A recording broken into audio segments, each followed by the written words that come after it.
وذكر فإن الذكرى تنفع المؤمنين.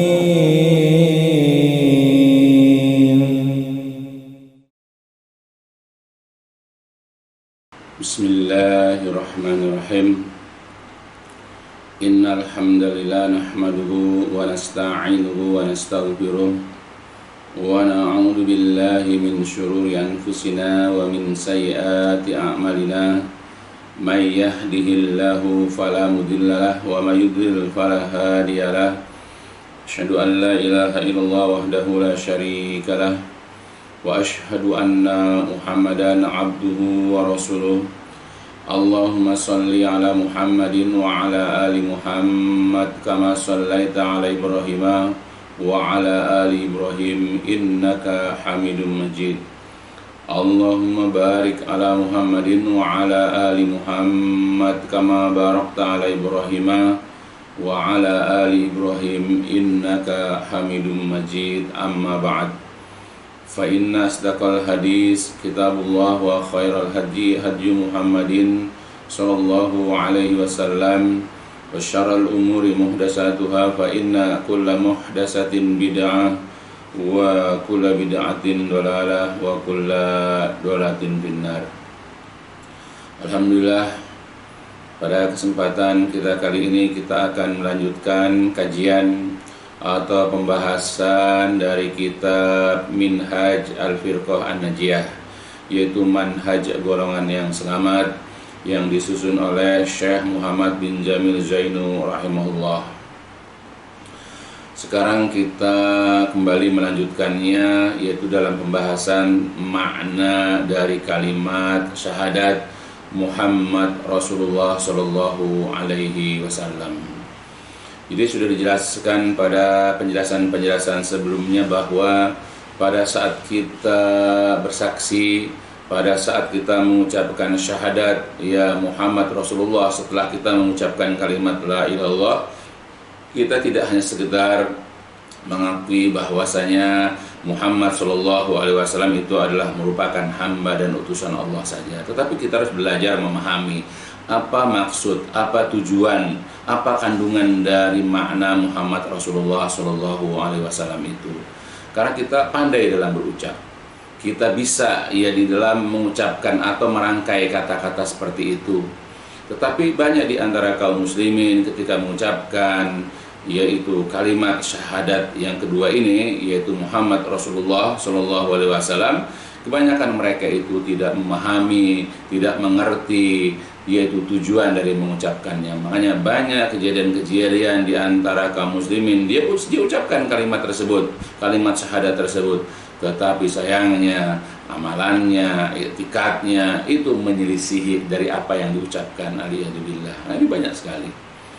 Dan kemarin sudah jelaskan beberapa kandungan, beberapa isi daripada makna dari kalimat yaitu ya Muhammad Rasulullah Sallallahu Alaihi Wasallam, yaitu kita beriman bahwasanya Muhammad itu adalah benar-benar diutus oleh Allah Jalla wa'ala.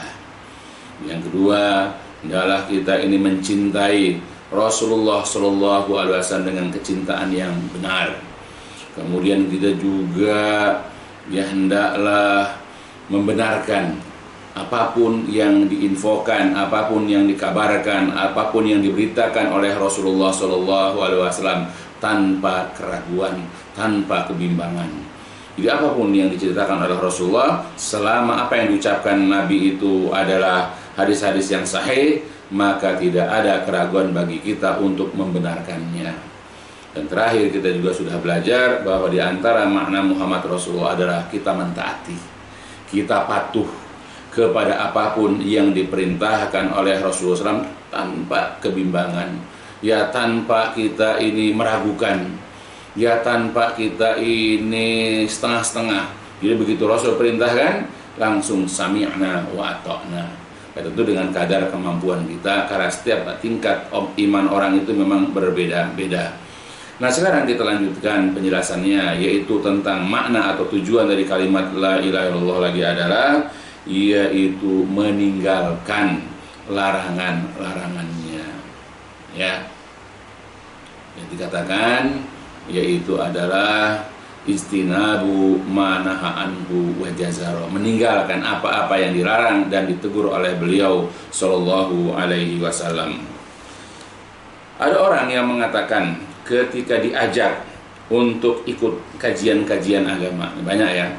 Jadi tidak satu, ya saya sendiri ya adalah beberapa pengalaman ya menghadapi sebahagian kaum muslimin kalau diajak untuk ikut kajian-kajian yang berdasarkan kepada Al-Quran dan Sunnah, apalagi diajak yaitu belajar kajian pertama adalah masalah akidah, masalah tauhid. Nah, kemudian orang ini memberikan respon yaitu dengan kata-kata saya enggan, saya belum mau ikut pengajian atau kajian-kajian karena di pengajian itu ya suka diperintah dan dilarang, suka banyak perintah dan banyak larangan.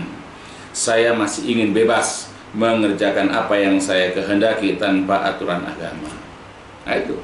Jadi banyak orang itu tidak mau ikut pengajian. Padahal boleh jadi kajian itu di depan rumahnya, ada masjid depan rumahnya. Atau mungkin keluarganya bikin pengajian, tapi setiap kali ada kajian dia ada alasannya untuk keluar rumah untuk tidak menghadiri kajian-kajian. Kenapa? Karena salah satunya itu adalah ya dia berpikir dengan hawa nafsunya bahwa pengajian itu hanyalah menyuruh-nyuruh dan melarang-larang. Ya, sedangkan dia belum mau diatur, belum mau diperintah atau dilarang oleh agama. Padahal dia sudah Islam sejak kecil atau bahkan ketika dia sudah ya ke dalam kondisi dia dilahirkan yaitu oleh ibunya. Jadi tidak sedikit orang-orang kenapa mereka itu tidak ikut kajian-kajian. Kenapa dia selalu menghindar kalau ada pengajian-pengajian yang mengajarkan Al-Quran Sunnah, ya atau bahkan tidak mau mengikuti kajian karena banyak perintah dan larangan, sedangkan dia masih belum mau diatur oleh agama itu, ya oleh perintah dan larangan. Subhanallah, amat buruk ya apa yang mereka ucapkan dan yang mereka iktikadkan itu. Ya mudah-mudahan kita tidak demikian. Karena hidayah, keimanan itu harus cari dan dikejar. Kenapa kita untuk menggapai dunia, untuk mencari pekerjaan, ya untuk mendapatkan harta, ingin memiliki kendaraan dan kenapa kita kejar? Kenapa kita cari? Padahal dunia itu paling berapa lama kita menikmatinya. Sedangkan hidayah, petunjuk, keimanan yang dapat menyelamatkan kita kepada kehidupan yang abadi kelak di hari kiamat, kenapa kita enggan ya untuk mencarinya?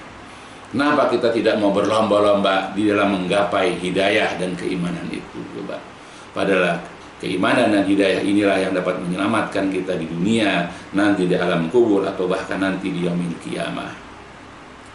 Mereka, orang-orang yang mengatakan ini, atau kita juga suka ataupun tidak, siap ataupun tidak, ya aturan-aturan itu telah ada. Ya sudah ada, ya, di Quran, di hadis sudah ada. Mau nggak mau ya pasti kita terima karena sudah ada. Dan menjadi pedoman hidup bagi sebahagian orang, bagi sebahagian umat Nabi yang baik keislamannya, ya Al-Quran, hadis atau ajaran agama yang dia pelajarinya, yang dia berusaha pahami, itu menjadi pedoman hidup bagi mereka.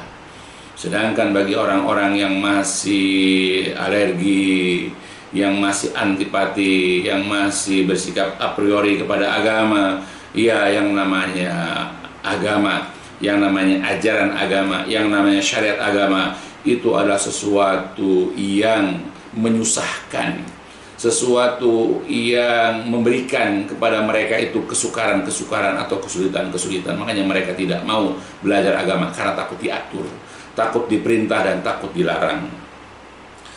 Ya bagaimana sekarang misalnya kondisi jalan raya, ini contoh saja ya. Lalu jalan raya itu tanpa ada lampu merah, tanpa ada rambu-rambu jalan, larangan berhenti, larangan parkir dan seterusnya misalnya, pasti ya kita akan jumpai jalanan itu semrawut dan akan menimbulkan banyak musibah kecelakaan. Ya, misalnya di pertigaan, perempatan, ya di situ tidak ada lampu merah sedangkan kendaraan banyak. Ya nggak usah lah, nggak ada, matilah lampu lalu lintas itu, lampu merahnya itu mati misalnya, maka pasti akan semrawut. Ya bahkan tanten-tanten klakson berbunyi ya dengan keras. Bahkan kalau mereka tidak sabar, nggak mau ngalah, pasti akan terjadilah yaitu kecelakaan. Makanya penting ada aturan lampu merah, lalu kuning, lalu hijau, itu untuk itu. Begitupun kalau bisa di pinggir-pinggir jalan, apalagi di jalan-jalan yang di situ banyak toko-toko, lalu tidak ada rambu-rambu, misalnya di situ larang berhenti, larang parkir dan seterusnya, tidak ada, orang semeraut di situ. Sudah ada aturan saja, kadang-kadang masih kita lihat, ya banyaknya kemacetan, ya banyaknya kecelakaan. Bayangkan, itu sudah ada aturannya, karena memang kita ini umat manusia suka banyak melanggar aturan. Nah, itu dalam kehidupan dunia sehari-hari, ya seperti itu. Bagaimana kehidupan beragama kalau agama tidak mengatur tentang bagaimana menikah, ya bagaimana ini segala macam, misalnya nggak ada aturannya, pasti akan semeraut. Kita hidup seperti binatang.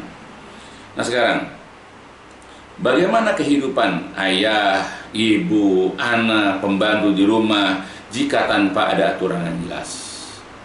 Misalnya ayah, ya karena dia misalnya tidak mengerti tentang kewajiban, dia tidak mau mencari nafkah, malah istrinya atau ibunya yang disuruh mencari nafkah, atau ibunya juga nggak tahu aturan, misalnya dia tidak berusaha, ia katakanlah berbakti kepada suami, berbuat baik kepada anak dengan menyiapkan makanan misalnya, ya, atau kedua belah pihak suami istri tidak mau saling bekerja sama, saling membantu misalnya. Bagaimana kalau kehidupan orang itu udah nafsi-nafsi atau tidak ada aturannya? Pasti akan banyak hal-hal yang menyusahkan diri mereka. Ya, begitupun anak kalau tidak ada aturannya, mau pulang sekolah jam berapa, bahkan tidak sekolah, berangkat kemana, pulangnya nggak jelas, kadang-kadang malam, kadang-kadang pagi. Coba bagaimana? Ya, begitu juga pembantu kalau tidak diatur, seenaknya dia tidur, tidak mau bekerja, tidak membantu majikannya dan seterusnya. Jadi kita di dalam rumah tangga aja itu ada aturan. Walaupun barangkali tidak tertulis, tapi itu sudah menjadi kebiasaan seorang ayah keluar rumah mencari nafkah.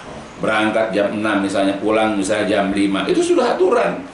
Begitulah seorang ayah atau seorang suami itu mencari nafkah, karena memang aturan agama. Dan itu juga merupakan aturan dalam pribadi kita, kehidupan sehari-hari. Begitupun ibu misalnya, tahu dia bagaimana, ya dia ketika melahirkan, menyusui anaknya, merawat anaknya, begitu sehari-hari dia barangkali mencuci, ia membersihkan rumah, kemudian juga menyiapkan makanan, itu ada aturan. Ya, dan apalagi dibantu oleh pembantu misalnya, ya, dan pembantu juga tahu tugasnya apa yang harus dikerjakan. Begitupun anak dalam usia masih kecil atau sekolah, dia dikasih tahu aturan-aturan. Kalau sekolah masuk jam 7, dia harus siap jam setengah 6 berangkat misalnya, tahu, dan pulang jam berapa, dijemput atau pulang sendiri. Nah, itu adalah aturan yang memang ada di dalam rumah tangga. Bagaimana kalau tidak ada aturan? Makanya penting buat kita itu adanya aturan-aturan. Begitu juga jikalau misalnya kantor, sekolah, pasar sebagai tempat berbelanja dan selainnya, jika tanpa aturan. Sekolah nggak ada aturannya, orang bebas akhirnya masuk ke sekolah jam berapa saja. Orang bebas, anak-anak murid misalnya bebas, dia mencatat atau tidak, ikut ulangan atau tidak. Begitu juga guru, seenaknya masuk kelas misalnya. Bagaimana sekolah kalau tidak ada aturan? Begitupun kantor kalau tidak ada aturan. Karya masuk jam berapa aja bisa dong, pulang jam berapa aja bisa, tidak mengerjakan pekerjaan juga, itu ada aturannya. Bahkan nanti ada surat teguran, bahkan kalau sudah berkali-kali bisa jadi dia yaitu dimutasi atau bahkan dikeluarkan. Begitupun di pasar ada aturannya. Kita tidak bisa sembarangan mengambil barang-barang milik pedagang. Ya, kita harus siap membayar, dan begitulah seterusnya. Jadi di setiap tempat itu mempunyai aturan-aturan. Ia mempunyai perintah-perintah, mempunyai larangan-larangan yang berbeda-beda tergantung dari kebutuhannya.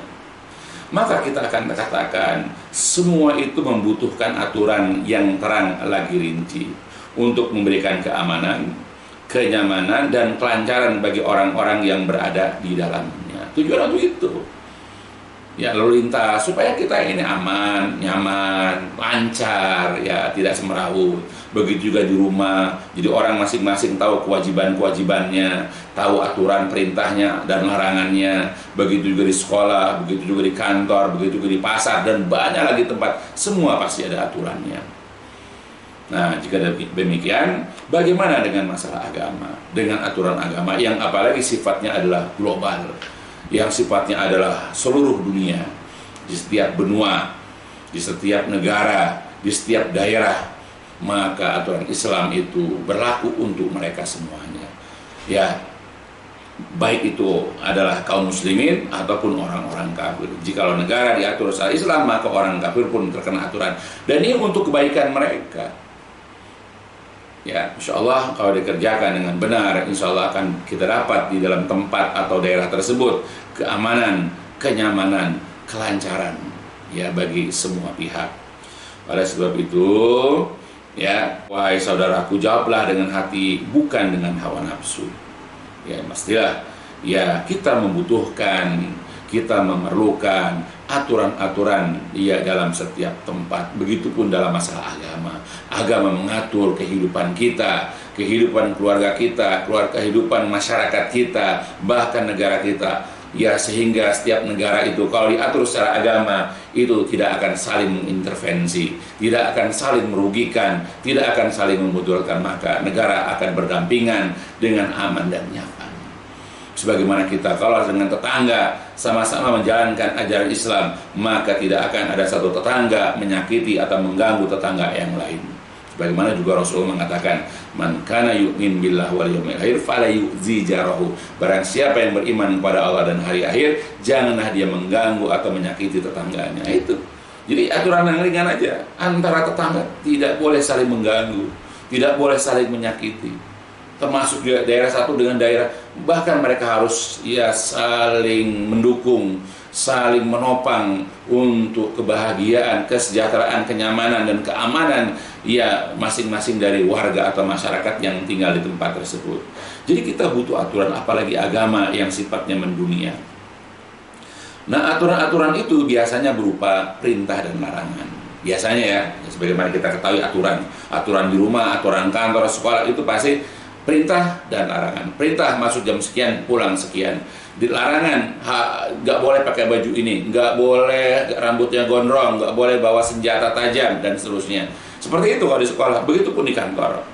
Jika perintah, maka setiap muslim hendaknya berusaha mengerjakannya semaksimal dan seoptimal mungkin. Dalam agama, jadi kalau kita sebagai seorang muslim yang baik, lalu kita diperintah oleh Allah Jalla wa'ala, begitu juga Rasulullah SAW, maka kita hendaklah berusaha melaksanakan perintah tersebut ya semaksimal dan seoptimal mungkin. Adapun jika berupa larangan, hendaknya juga kita berusaha untuk meninggalkan dan menanggalkannya dengan penuh kesungguhan. Tidak ada usaha yang disia-siakan oleh Allah Subhanahu wa ta'ala. Maka sekecil apapun usaha, ya usahanya tersebut, ini saya akan dibalas sesuai dengan apa yang diamalkannya. Ya, karena kita memang hidup itu penuh dengan aturan.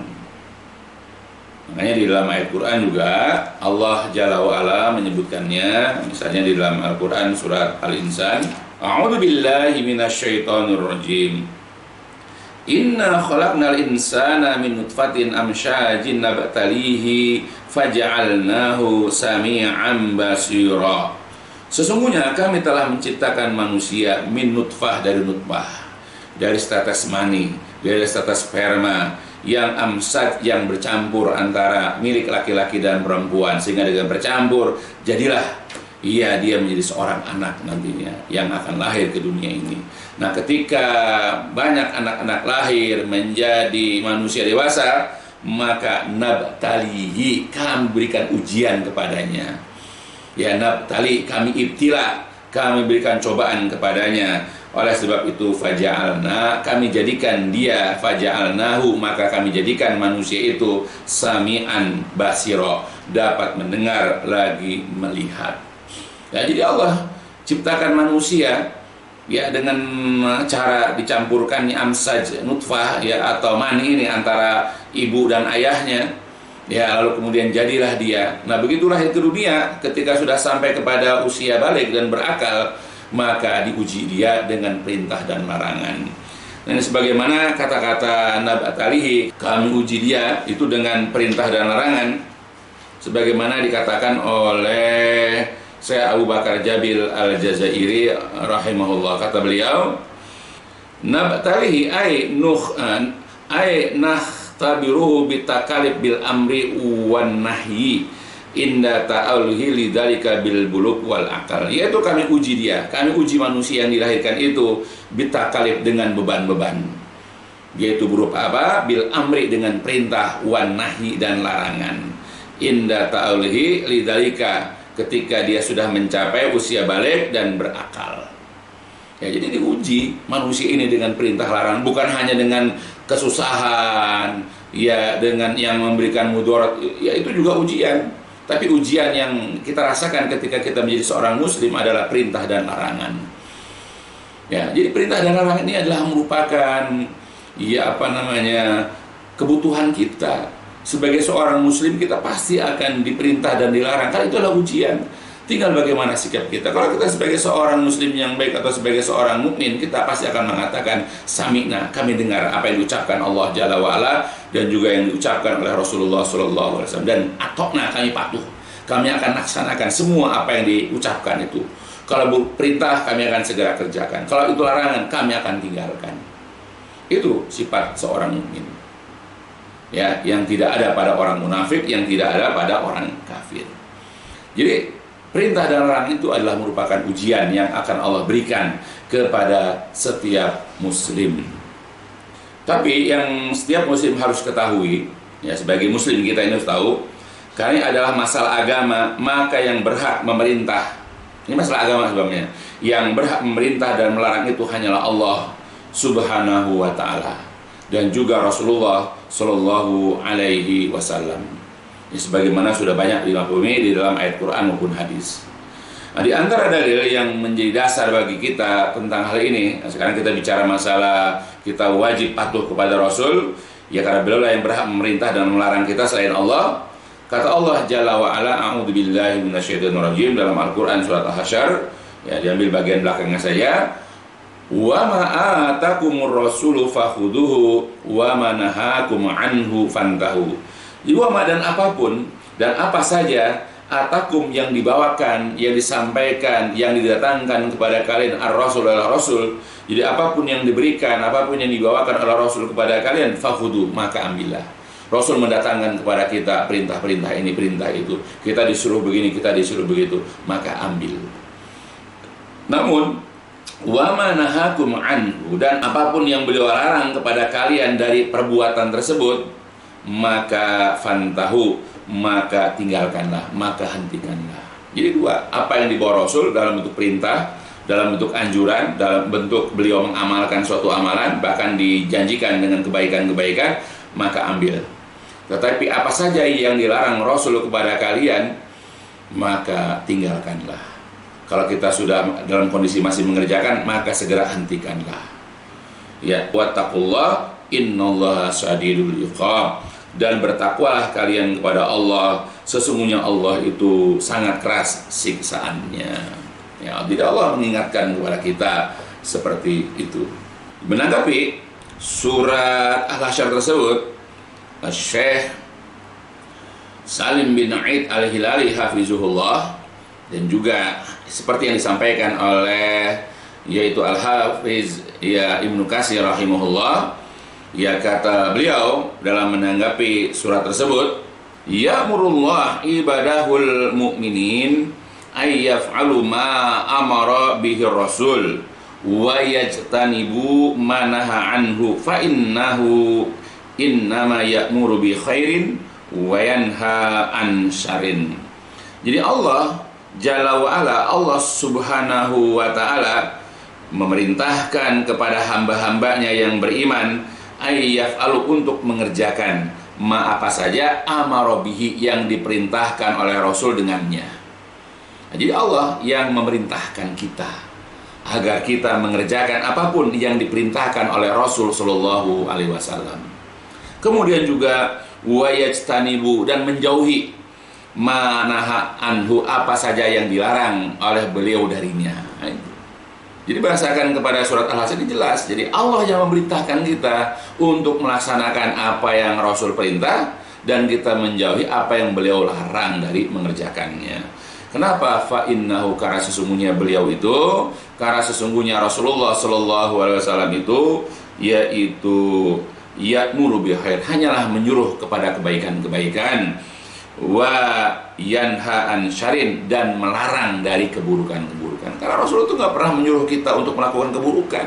Pasti yang beliau suruh itu pasti kebaikan-kebaikan sesuai dengan apa yang diinginkan oleh Allah Jalla wa'ala. Begitu juga Rasulullah melarang kita itu dari keburukan, bukan melarang kita dari mengerjakan kebaikan. Tidak, Rasul tidak pernah melarang kita dari perbuatan baik. Yang dilarang oleh beliau adalah keburukan, sebagaimana juga yang Allah inginkan. Begitu juga di dalam kitab tafsir yang lain, yaitu dalam kitab Aisar At-Tafasir, Syekh Abu Bakar Jabil Al-Jazairi rahimahullah menjelaskan wajibnya mentaati Rasulullah Shallallahu Alaihi Wasallam, kemudian juga melaksanakan ketetapan atau hukumnya, mengikuti sunnah ya dengan sunnah-sunnahnya yang ditegaskan atau yang dikuatkan, kemudian juga mengharamkan ya haram untuk menyelisihi beliau terhadap apa yang beliau larang ya umatnya darinya. Ya, jadi kita sebagai seorang muslim hendaklah wajib mentaati Rasulullah, melaksanakan hukum-hukum yang Rasul tetapkan kepada kita. Kita hendaklah mengikuti sunnah di antara sunnah-sunnahnya Rasulullah Shallallahu Alaihi Wasallam yang kuat, dan kita hendaklah juga harus paham bahwa kita diharamkan untuk menyelisihi beliau terhadap apa yang beliau larang umatnya dari melakukannya. Sebagaimana dalam sebuah riwayat yang diriwayatkan oleh Imam Bukhari dan Muslim, yaitu bahwa Ibnu Mas'ud, Abdullah bin Mas'ud, ia berkata bahwa Allah itu melarang ya dari al-wasimat, wanita yang bertato, wal mutanamisat, wanita yang mencabut bulu alis lalu kemudian mentatonya. Ya kalau kita itu pakai yang hitam-hitam itu di alis supaya tebal.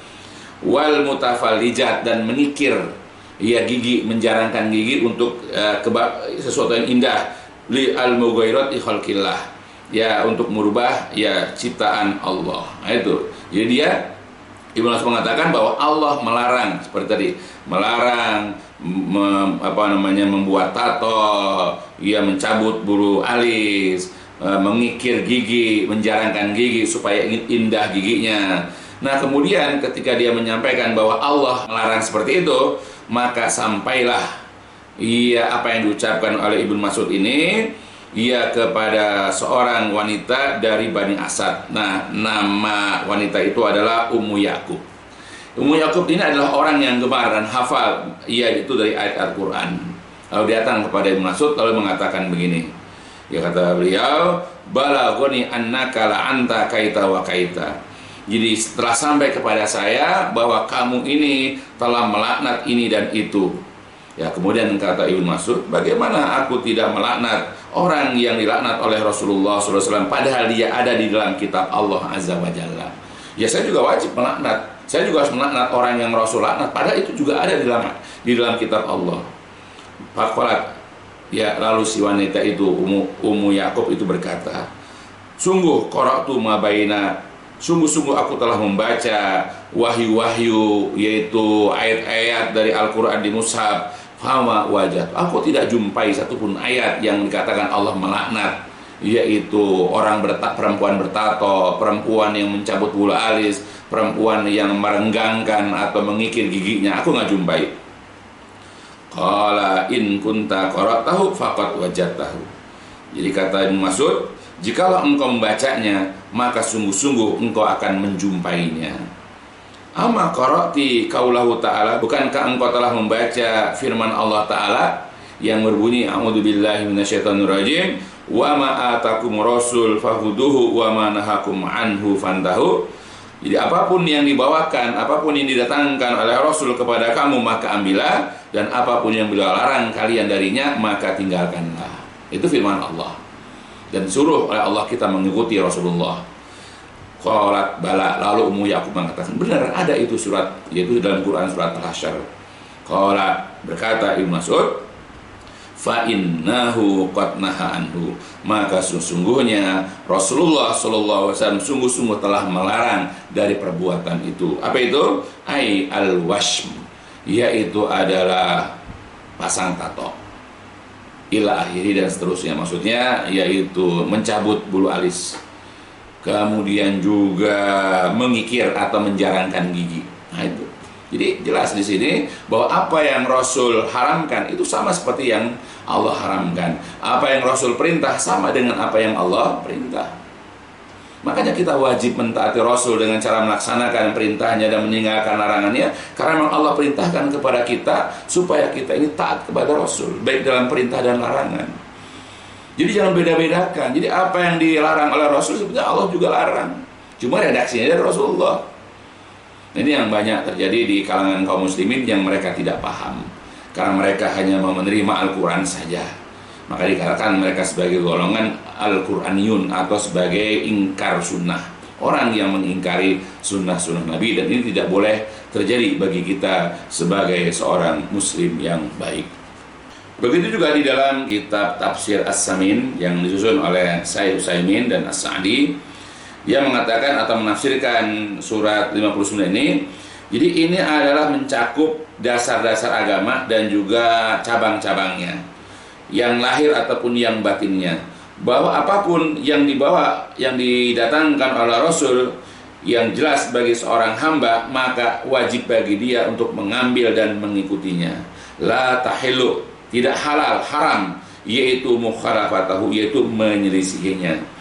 Kenapa? Karena nas Rasul, ya, karena dalil dari Rasul Allah syai' ketika menghukumkan, menetapkan sesuatu itu karena sillahi ta'ala, seperti teks dari Allah, seperti nas, dalil dari Allah Jalla wa'ala. La rukhsata li ahadin, tidak ada rukhsah, tidak ada keringanan bagi seseorang, wala uzra lahu, tidak ada uzur baginya, fi tarkihi, dalam meninggalkannya. Wala yazuzu taqdimu qawli ahadin, tidak boleh mendahulukan ucapan seseorang pun ala qauli, di atas perkataan atau ucapan atau sabda Nabi sallallahu alaihi wasallam. Summa amara bitaqwahu, kemudian Allah memerintahkan untuk bertakwa kepadanya. Alla tabiha imaratul qulub wal arwah wad dunya wal akhirah. Di mana takwa itu adalah merupakan bentuk imarah, yaitu makmurnya, baiknya hati, jiwa, dunia maupun akhirat. Wabiha, dan dengannya juga, dengan ketakwaan itu, as-sa'adatid daimah, akan mendapatkan kebahagiaan yang langgeng, wal fauzul azim, dan keberuntungan yang besar. Adapun idoatiha, adapun melalaikannya, ya, mengabaikannya, akan mendapatkan asyaqa, kesialan yang abadi, wal azab as-sarmadi, dan juga azab yang kekal. Sebagaimana dikatakan dalam Al-Quran, lanjutan dari surat tadi, wattaqullah innallaha syadidul iqab. Bertakwalah kan kepada Allah, sesungguhnya Allah itu sangat keras siksaannya. Jadi alaman tarokat takwa, yaitu bagi orang yang meninggalkan takwa, wa asara ittiba, dan lebih mengutamakan mengikuti hawa nafsu. Nah, jadi dikatakan dalam kitab Tafsir As-Samin ini bahwa ini ya berkenaan dengan masalah pokok-pokok agama, furu, ya, cabang-cabangnya, lahir batinnya. Pokoknya apa yang dibawa oleh Rasul yang jelas bagi seorang hamba, wajib untuk mengambil dan mengikuti Rasul. Tidak halal bagi kita, haram bagi kita untuk menyelisih Rasul. Bahwa nas, dalil yang dibawa oleh Rasul dalam menghukumkan sesuatu itu sama dengan dalil atau nas yang disampaikan oleh Allah Jalla wa'ala. Tidak ada rukhsah, tidak ada uzur bagi seseorang dalam meninggalkan dalil tersebut. Ya, dan juga kita tidak boleh mendahulukan perkataan siapapun, seseorang pun, ya, di atas perkataan Rasulullah Shallallahu Alaihi Wasallam. Nah, itu kan jelas buat kita. Rasul itu adalah, ya, seseorang yang dipilih oleh Allah Jalla wa'ala untuk mengungkapkan keinginan Allah. Ya, makanya tugas Rasul adalah untuk menjelaskan apa yang diinginkan Allah, ya, di dalam hadis-hadisnya.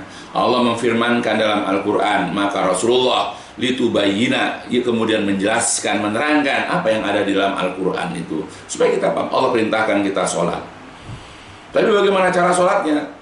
Ya, kita harus mengikuti petunjuk Rasulullah, baik itu dalam ucapannya, baik dalam perbuatannya, dan yang lain-lainnya. Kita ikuti bagaimana dari takbirnya sampai salamnya, jumlah rakaatnya, waktu sholatnya, gerakan-gerakannya, bacaan-bacaannya, dan seterusnya. Kita wajib mengikuti Rasul. Ya, karena Allah tidak merinci cara sholat itu di dalam Al-Quran. Begitupun yang lain, seperti puasa, saum misalnya, menunaikan ibadah haji, membayar zakat. dan seterusnya. Ya Allah hanya memerintah tapi tidak merinci. Maka rincian bagaimana supaya kita melaksanakan perintah Allah, ya dalam ibadah itu dapat benar sesuai dengan keinginan Allah, kita wajib mencontoh Rasulullah SAW. Makanya dalam Al-Quran juga ada kalimat, a'udzubillahi minasyaitonirrajim, laqad kana lakum fi rasulillahi uswatun hasanah. Sungguh-sungguh telah ada di Rasul untuk kalian adalah teladan yang baik. Nabi teladan buat kita. Apa yang beliau lakukan, apa yang beliau kerjakan, apa yang beliau ucapkan, kita teladani dengan cara kita mengikutinya. Tapi apa-apa yang tidak ada pada Rasul, apalagi beliau larang, beliau tegur dulu orang-orang dari melakukannya, kita tinggalkan. Itu cara menteladaninya. Bukan yang ada perintah dari Rasul, dicontoh Rasul kita nggak mau amalin, tapi yang tidak ada contohnya, bahkan dilarang, kita malah ngamalin. Apa itu kita jadikan Rasul sebagai teladan? Padahal kita semua paham, kita wajib menteladani Rasulullah Shallallahu Alaihi Wasallam. Jadi apapun yang telah dilarang oleh Rasulullah SAW, maka setiap muslim harus segera meninggalkannya tanpa keraguan, bantahan, dan juga pilihan lain dari yang telah ditetapkan tersebut. Jika tidak, maka sesungguhnya Allah itu sangat keras siksaannya. Nah, jadi ketika kita lihat dalam hadis bahwa Rasul melarang A, melarang B, melarang C, dan seterusnya misalnya, maka kita segera meninggalkannya tanpa keraguan, tanpa pilihan yang lain, tanpa bantah. Yang gak usah sok-sokan kita merasa pintar karena kita S1, S2, S3 atau profesor misalnya, gak usah. Jadi dengan larangan Rasul sudah. Dan kita sendiri kalau kita baca kitab-kitab hadis bagaimana efek, ya akibat orang yang ketika dilarang Rasul lalu kemudian dia meremehkannya dan tidak berusaha untuk meninggalkan apa yang ada, sehingga terkadang Allah berikan hukuman langsung. Bagaimana ketika ada seseorang makan tangan kiri, kemudian orang itu mengatakan saya tidak mampu, dan langsung dihukum Allah, yaitu orang itu tidak dapat lagi mengangkat tangan kanannya itu ke mulutnya. Jadi Allah lumpuhkan. Itu hukuman, itu diantaranya bisa lihat dalam kitab hadis, ada dalam kitab Riyadhus Shalihin misalnya. Nah itu, maka kita jangan remehkan sabda-sabda Rasulullah, baik itu perintah ataupun larangan. Segeralah kita kerjakan apa yang diperintahkan dan tinggalkan apapun yang dilarang. Nah, hari ini juga telah diperkuat lagi dengan hadis yang berikut ini. Di dalam sebuah hadis Rasulullah menegaskan lagi, An Abi Hurairah radhiyallahu anhu an Rasulillah sallallahu alaihi wasallam qala zaruni ma taraktukum fa inna ma halaka man kana qablakum bi kasrati su'alihim wa ikhtilafihim ala anbiya'ihim fa idza amaratukum bi syai'in fa'tu minhu mastata'tum wa idza nahaitukum an syai'in fada'uhu. Artinya dari Abu Hurairah radhiyallahu an, dari Rasulullah sallallahu alaihi wasallam, ya beliau bersabda, tinggalkanlah oleh kalian, ya daruni ma taraktukum, tinggalkanlah oleh kalian apa yang telah aku tinggalkan bagi kalian. Jadi apa yang Nabi nggak pernah kerjakan, ya apa yang Nabi itu tidak pernah mengucapkannya, tinggalkan. Jangan kita buat apalagi masalah agama, apalagi ini masalah-masalah yang memang sudah sempurna, yaitu agama kita. Janganlah kita melakukan sesuatu atau mengucapkan sesuatu yang tidak datang dari Rasulullah. Tinggalkan.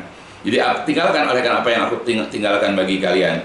Hanyalah binasanya, hancurnya, musnahnya orang-orang sebelum kalian karena mereka atau lantaran mereka itu banyak bertanya dan mereka senantiasa menyelisihi nabi-nabi mereka. Jadi umat-umat dahulu hancur, dimusnahkan, mereka itu dibinasakan oleh Allah karena mereka itu suka banyak bertanya. Banyak bertanya aku bukan untuk mereka amalkan atau mereka tinggalkan, tapi hanya sekedar bertanya untuk menguji nabi mereka, untuk membuat kesal nabi mereka. Sebagaimana orang-orang Yahudi bertanya terus kepada Nabi Musa tentang sapi yang harus disembelih oleh mereka, misalnya seperti itu. Jadi mereka tuh nggak mau niatan untuk mengamalkannya. Nah itu binasanya mereka karena itu. Dan juga karena mereka banyak menyelisihi Nabi. Nabi ke kanan, mereka ke kiri. Atau Nabi jalan terus, mereka mandek di jalan. Nah itulah. Dan sekarang begitu. Banyak umat Islam, ya Nabi melakukan ini, mereka tidak mau. Bahkan Nabi tidak melakukan, malah mereka melakukannya. Nah itu kondisi umat sekarang ini sudah seperti itu.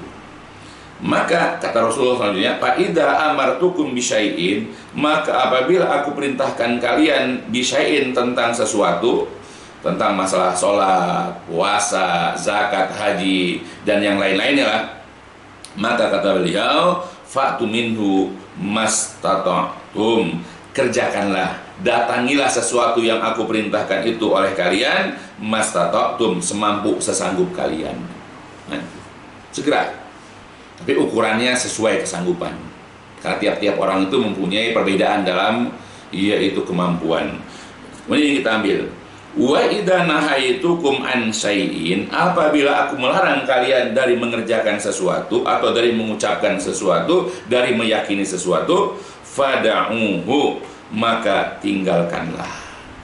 Jadi kalau Allah sudah melarang kita dari mengerjakan sesuatu, dari meyakini sesuatu, ya dari mengucapkan sesuatu, ya udah tinggalkan. Jangan sekali-kali kita melanggar.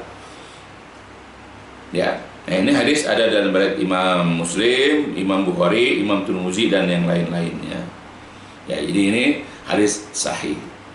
Sayang kita ini banyak belum paham ya tentang hadis ini, karena masih banyak di antara kita yang menyepelekan perintah-perintah Rasul, yaitu tidak berusaha untuk mengamalkannya, dan kita juga meremehkan larangan-larangan Rasul karena kita masih tenggelam dalam perbuatan yang dilarang tersebut, karena sesuai dengan hawa nafsu kita, sesuai dengan akal logika kita, atau karena memang amalan tersebut banyak dikerjakan oleh umat manusia sehingga kita tenggelam, ya, sehingga kita ini berada di dalam kubangan ya larangan ya atau maksiat tersebut, sehingga berat bagi kita untuk meninggalkan larangan tersebut.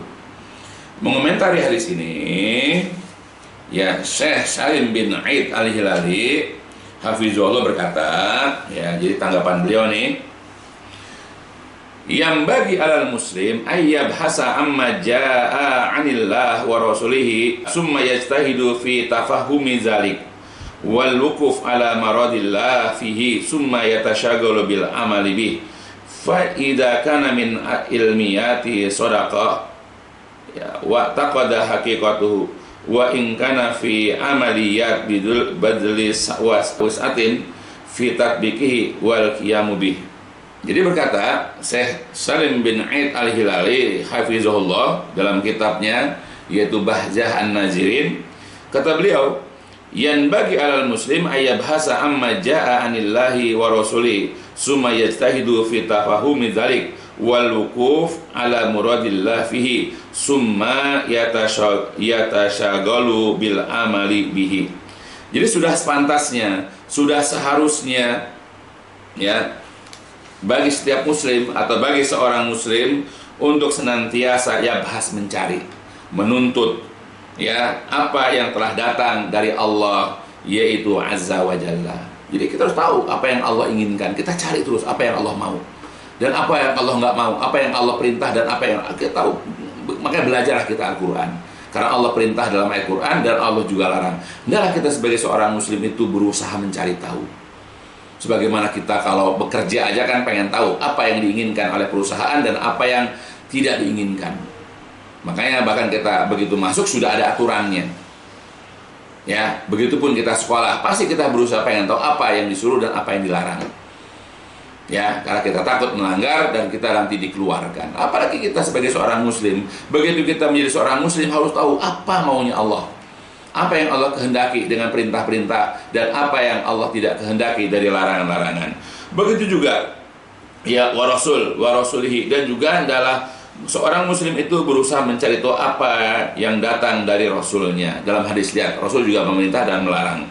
Summa yajtahidu, lalu kemudian dia berusaha dengan sungguh-sungguh, ya, dia serius, ya, di dalam tafahum, dalam memahami, ya, zalika, yang demikian itu. Dia mau tahu, belajar, hadir kajian-kajian, ya, belajar sama ustadz, ya, yang memang ahli dalam bidangnya, ya, bukan ustadz yang asal bisa bicara, yang suka nekat, dia mengajarkan agama tanpa dalil, kebanyakan sendagoro bercandanya dan seterusnya. Carilah ya ustadz-ustadz yang memang bisa mengajarkan kepada kita pemahaman agama yang baik.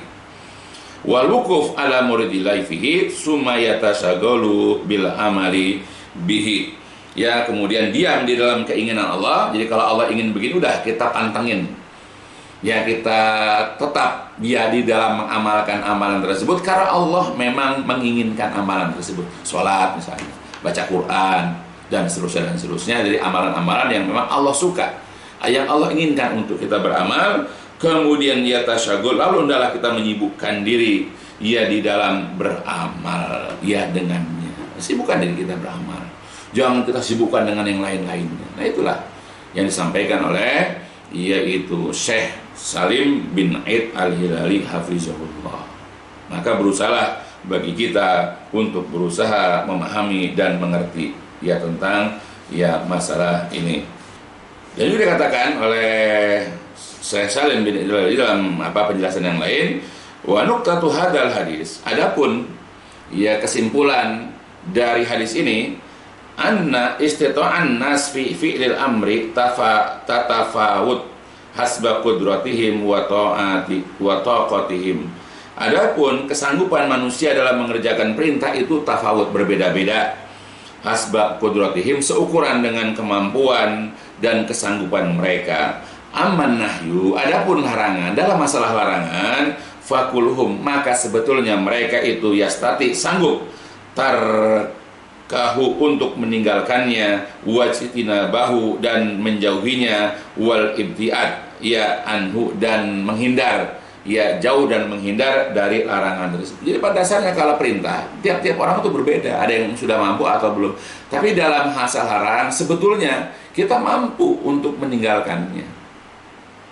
Ya, itulah penjelasannya. Jadi bagi kita hendaklah ya ketika mengucapkan kalimat Muhammad Rasulullah Shallallahu Alaihi Wasallam, maka hendaklah kita berusaha memahami kandungan dari kalimat syahadat yang kita ucapkan. Nah, salah satunya adalah kita berusaha meninggalkan apapun yang beliau larang dan tegur untuk kita. Ya, hendaklah kita meninggalkan tanpa perlu membantah beliau. Tidak perlu kita mempersoalkannya. Tidak perlu kita ini ragu, bimbang ya tentang apa yang dilarang. Karena jelas apa yang dilarang oleh beliau itu adalah suatu keburukan. Gak mungkinlah agama mengajarkan keburukan dan ya kemudian melarang kita mengerjakan kebaikan. Tidak. Agama melalui ya ajaran Rasulullah SAW pasti ketika menyuruh pasti nyuruh kepada kebaikan. Ketika melarang pasti akan ya melarang dari keburukan-keburukan. Tinggal bagaimana kita menyikapinya. Tapi sayang banyak di antara kita yang mengabaikan hal-hal seperti ini. Kemudian juga di dalam sebuah surat, dalam surat An-Nur, Allah Jalla wa Ala berfirman, A'udzu billahi minasyaitonir rajim. La taj'alu du'a ar-rasuli bainakum ka du'a'i ba'dikum ba'da. Qad ya'lamullahu alladhina yatasallaluna minkum liwaza. Falyahdzaril ladzina yukhalifuna an amrihi an tusibahum fitnatun au yusibahum azabun alim. Jadi kata Allah, janganlah kalian jadikan panggilan Rasul itu, ya panggilan Rasul di antara kalian itu sama dengan panggilan sebahagian kamu terhadap sebahagian yang lain. Ya, jadi kalau Rasul dahulu memanggil sahabat atau memerintah sahabat atau melarang sahabat, beda ya dengan perintah, larangan atau panggilan seorang di antara mereka. Jadi kalau misalnya kita dipanggil nggak jawab, paling kita nggak ada adab, ya. Tapi dosanya berbeda kalau andai kata Rasul manggil kita tidak jawab. Makanya ada sahabat Nabi ketika sholat pun disuruh untuk menjawab dan menemui Rasul. Banyaklah kisah-kisah bagaimana patuhnya orang dulu dia terhadap Rasulullah SAW. Begitupun mereka selalu mencontoh apapun yang dicontohkan oleh Rasulullah atau yang diperintahkan oleh Rasulullah, dan mereka meninggalkan apa yang Rasul tinggalkan. Karena mereka emang sudah dididik oleh Rasulullah, dibina oleh Rasulullah, diajarkan oleh Rasul untuk seperti itu. Kayak tanda-tanda orang beriman. Maka janganlah kita menjadikan panggilan Rasul itu sama dengan panggilan di antara kita. Kemudian juga Allah mengetahui orang-orang yang berangsur-angsur pergi di antara kalian dengan secara sembunyi-sembunyi. Allah mengatakan lagi, falyahdar, hendaklah takut, hendaklah waspada orang-orang yang suka menyelisih perintah Rasul, bahwa mereka akan ditimpa oleh fitnah atau mereka akan ditimpa oleh azab yang pedih. Nah, jadi Allah mengancam siapapun orang yang menyelisih perintah Rasul, bukan hanya perintah menyuruh tapi juga perintah dari sesuatu ini dalam bentuk larangan. Ya, jadi orang-orang yang menyalahi, yang menyelisihi, yang mereka itu suka berbeda ya dengan perintah Rasul, ya baik itu perintah ataupun larangan, siap-siap mereka akan ditimpa fitnah di dunia ini. Apakah mereka diazab di sini, diberikan hukuman dalam bentuk yaitu kematian yang mengenaskan, atau mereka ditimpa sakit yang luar biasa, atau mereka dibikin fakir, atau dan seterusnya. Allah lebih tahu bagaimana cara memberikan hukuman fitnah kepada orang-orang yang suka menyalahi Rasul. Begitu juga nanti mereka akan ditimpa oleh azab yang pedih, aliyadzubillah, di alam kubur atau nanti di hari kiamat di dalam neraka, ya, yang luar biasa, ya, menyengsarakan. Ya, maka janganlah kita membiasakan diri atau jatuh ke dalam kebiasaan menyelisih apa yang diinginkan oleh Rasul. Belajarlah kita ini, ya, berada, ya, bersama-sama Rasul dalam perintahnya. Dan kita hendaklah juga membiasakan diri, ya, untuk membersamai Rasul ketika Rasul tidak mengerjakan, ya, karena memang tidak ada contoh atau bahkan melarang. Kita juga untuk menghindar dan menjauhkan diri dari larangan tersebut. Itu adalah merupakan tanda-tanda kita adalah seorang muslim yang baik.